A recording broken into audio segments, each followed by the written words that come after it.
देखिए, अगर हम रिक्रिएशंस की बात करें पहले कि आज के दौर में लोग जो है रिक्रिएशन को बहुत आसानी से स्वीकारते नहीं हैं।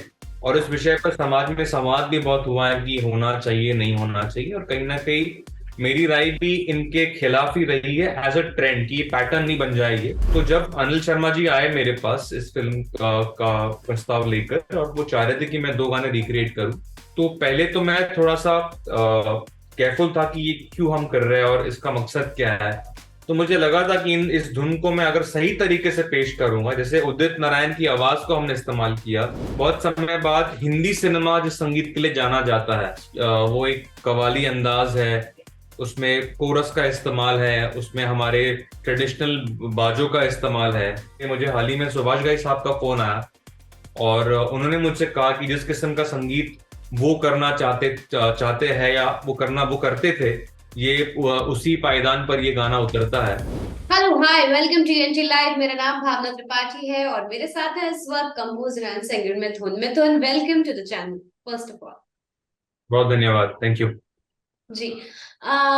मिथुन, गदर टू जिस तरीके से आई जो फिल्म और उसके बाद जो उसके गाने हैं, लोगों का बहुत प्यार मिल रहा है इन गानों। गानों को प्यार मिलना बड़ी बात तब और ज्यादा हो जाती है जब ये गाने ऑलरेडी बने हुए थे और इनका आप रीमेक लेके आए, बिकॉज आज का टाइम जो है वो बहुत क्रूशियल है। लोग जल्दी एक्सेप्ट नहीं करते हैं ऐसे सॉन्ग्स को।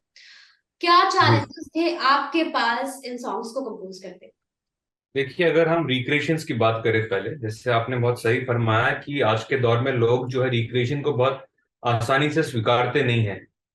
एक नकारात्मक परसेप्शन कहीं ना कहीं रिक्रिएशन के साथ जुड़ा हुआ है। और इस विषय पर समाज में संवाद भी बहुत हुआ है कि होना चाहिए नहीं होना चाहिए, और कहीं ना कहीं मेरी राय भी इनके खिलाफ ही रही है एज अ ट्रेंड कि ये पैटर्न नहीं बन जाए ये। क्योंकि किसी भी क्रिएटिव इंडस्ट्री के सेहत के लिए अच्छी बात नहीं है, क्योंकि मुझे लगता है कि भारत में काफी हुनर है जो नया काम करता है। मतलब मेरे जीवन के जो सबसे बड़े अवसर रहे हैं, चाहे वो आशिकी टू रहे, या हम कबीर सिंह की बात करें, या हम अनवर की बात करें, मॉडल टू की बात करें, सब ओरिजिनल काम ही रहा है। तो जब अनिल शर्मा जी आए मेरे पास इस फिल्म का प्रस्ताव लेकर और वो चाह रहे थे कि मैं दो गाने रिक्रिएट करूं, तो पहले तो मैं थोड़ा सा केयरफुल था कि ये क्यों हम कर रहे हैं और इसका मकसद क्या है। लेकिन जब उन्होंने मुझे पूरी कहानी का नरेशन दिया और मैंने वो कहानी सुनी, तो मैं समझा कि ये जो गीत है, ये गदर टू के कहानी का बहुत अहम हिस्सा है। आप भी एक गदर अगर फैन है, अगर आपने फिल्म देखी होगी थिएटर में, तो आप भी चाहेंगे कि इस कहानी में उड़जा काले कावा कहीं ना कहीं सुनने को मिले, क्योंकि वो तारा सिंह और सकीना की जज्बात से बहुत जुड़ी हुई बात है। तो मुझे लगा कि यहाँ पर बहुत वैलिड है, ये बहुत जस्टिफाइड है। तो मैं उस विषय पर मैं उन्होंने मुझे कन्विंस कर लिया। और जैसे आपने कहा कि चैलेंजेस क्या थे, चैलेंज नहीं था, मेरे लिए जिम्मेदारी होती है कि आप जब किसी इतने बड़े क्लासिक काम को इस्तेमाल करते या रिक्रिएट करते हैं, तो उस काम की जो आत्मा है उसको उसके साथ आप छेड़खानी नहीं कर सकते। तो जो काम उत्तम सिंह जी ने और बख्शी साहब ने किया, मैंने कोशिश यही की कि उसको मैं खराब ना करूं, बल्कि बहुत ही तरीके से, बहुत ही सम्मान के साथ उसको पेश करूं। और मैंने वही किया। सारे लीगल जो प्रोसेस होते हैं, जो सारे परमिशन है, सब सही तरीके से लिए गए। और उत्तम जी और आनंद बख्शी साहब को हर जगह मेन स्ट्रीम क्रेडिट दिया गया जो उनका हक है। तो मुझे लगता है इससे बहुत फर्क पड़ जाता है और इसलिए लोग बहुत पॉजिटिवली इसको रिसीव कर रहे हैं। कभी अच्छा मन में एक भी बार डर था, क्योंकि इतने सारे पुराने गानों के नए वर्जन आते हैं, एक एक परसेंट आप मन में लेके चल रहे थे कि रेडी हो जाओ, कमर कस लो, लोग पसंद नहीं करेंगे? नहीं जी, मुझे डर तो नहीं था। अगर डर या थोड़ा सा भी संकोच होता, मैं करता ही नहीं, बिल्कुल नहीं करता। लेकिन मैं काफी कॉन्फिडेंट था जब मैंने कहानी सुनी, जब मैंने अनिल जी का दर्शन सुना। तो मुझे लगा था कि इस धुन को मैं अगर सही तरीके से पेश करूंगा, जैसे उदित नारायण की आवाज को हमने इस्तेमाल किया, जी। 22 साल के बाद उसी सिंगर ने गाने को फिर से गाया है, फिर से रिकॉर्ड किया है। ये छोटी बात नहीं, ये काफी ऐतिहासिक बातें होती है। तो मैं काफी कॉन्फिडेंट हो गया जब जब तक गाना तैयार हुआ। मुझे लगा था कि हाँ, अब देखिए गाना जैसे शूट भी किया गया, बहुत सुंदर शूट किया जी। है। जी। सनी जी और अमीषा जी की जो केमिस्ट्री है, उनकी जो डिग्निटी को बरकरार रखा है, कुछ भी दिखावा नहीं है उसमें। शबीना जी ने उसको कोरियोग्राफ किया, तो मुझे लगता है ये सारी चीजें मिल के मैं बहुत कॉन्फिडेंट था। जी।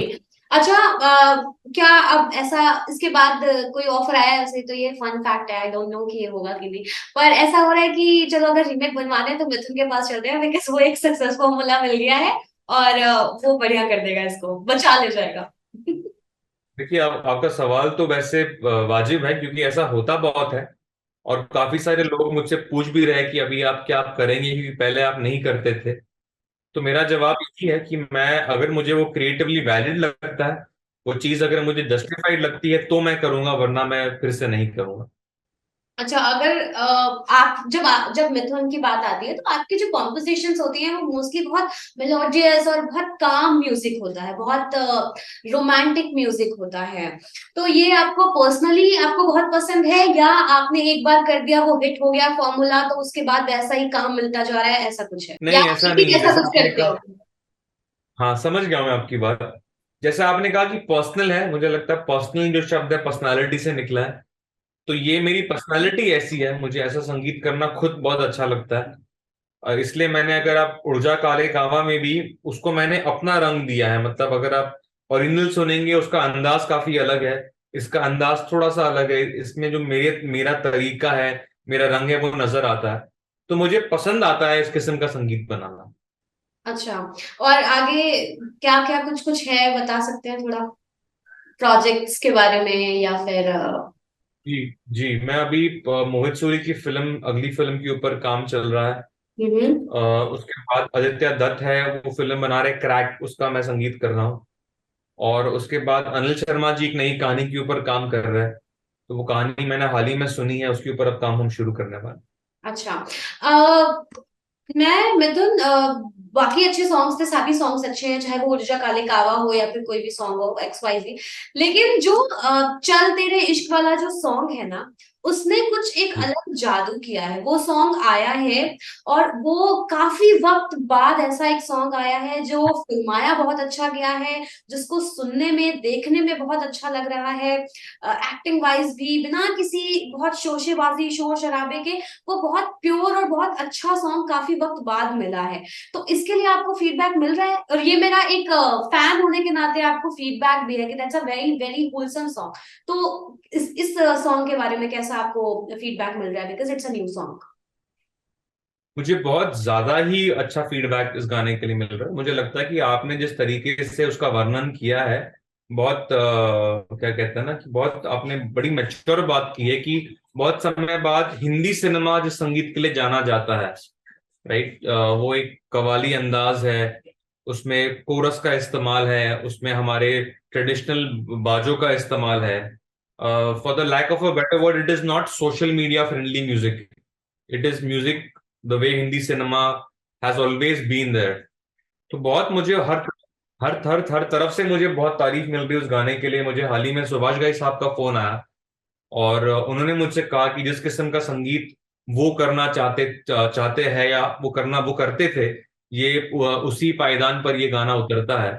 तो बहुत अच्छा लगा मुझे। और अच्छी बात यह है कि जो आज की जनरेशन है वो भी गाने को उतना ही एंजॉय कर रहे हैं।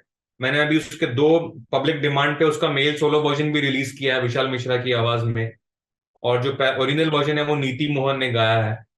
तो बहुत अच्छी बात है कि इस किस्म के संगीत को लोग इतना सेलिब्रेट कर रहे हैं। बिल्कुल, क्योंकि आजकल गाने बहुत जल्दी आते हैं, रील्स में पॉपुलर होते हैं, वो 15-15 30-30 सेकंड के लिए, और उसके बाद वो चले जाते हैं, जितनी तेजी से आते हैं उतनी तेजी से चले जाते हैं। बट आई थिंक ये सॉन्ग ऐसा है जो थोड़ा लास्ट करने वाला है, जो रुकने वाला है, जिसको लोग सुन रहे हैं। मैं और इस सॉन्ग पे इतनी सीटियां बजी हैं सिनेमा हॉल में, बिकॉज आपने तो प्रीमियर वगैरह पे देखा होगा, मैंने तो पब्लिक के साथ देखा है, और जो पब्लिक थी वो पागल हो रही थी इन गानों को सुन करके। तो kudos to you and your team. Also just one thing, Palak ma'am कैसी है, और सब बढ़िया चल रहा है? जी, पलक मैम बिल्कुल ठीक है, और बिल्कुल कुशल मंगल चल रहा है सब। जी, उनका वो जो डॉल वाला एक आइडिया है, जो वो ट्रीटमेंट के बाद एक डॉल ला के रखते हैं, दैट्स वेरी वेरी गुड। मैंने सोचा, तो मैंने बहुत पहले देखी थी ये चीज, और जब अब आपसे मुखातिब हूँ तो सोचा कि ये बात मैं पहुंचा दूं आप तक।